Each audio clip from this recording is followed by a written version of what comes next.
Okay, so malapit nang maluto yung ampalaya natin. Luto na yung ating pork liver and pork meat. Natimpla na natin siya, so ilalagay natin ngayon yung gata. So this is ginataang ampalaya with pork liver and meat.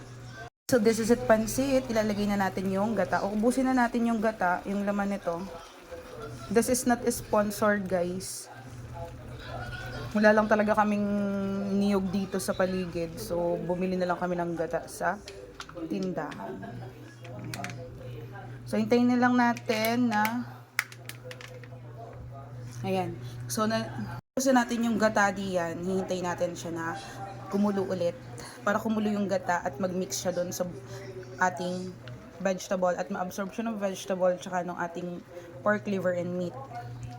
Isimutin ko lang yung gata, guys, and hahaluin ko yan. Titimplahin ko ulit. Titingnan ko kung tama na yung asin, yung kanyang sili, kasi gusto nila maanghang.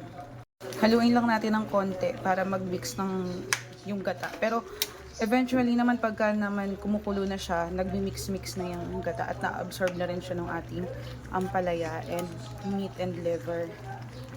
So, pinakuluan ko mabuti. Kahapon, pinakuluan ko na yung pork liver natin. Kasi ayoko nang malansa. So, pinakuluan ko siya sa tubig na may luya. Kasi nakakatanggal ng lansa yung luya. And ang last part natin, titimplahan natin siya ng suka. Yan ang pinaka-favorite part ko. Ewan ko ba, gusto ko may suka.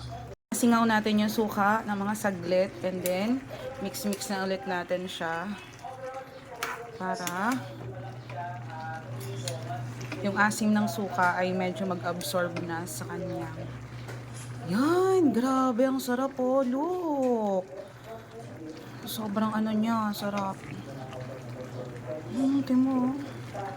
Luto na siya, guys. Pwede na siyang tikman, kainin, papakin.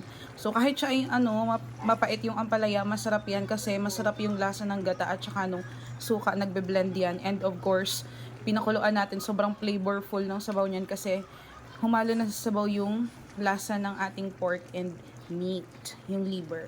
Okay? So yan, guys, sarap. Natikman ko na siya. Finally, luto na siya. Sarap. The best.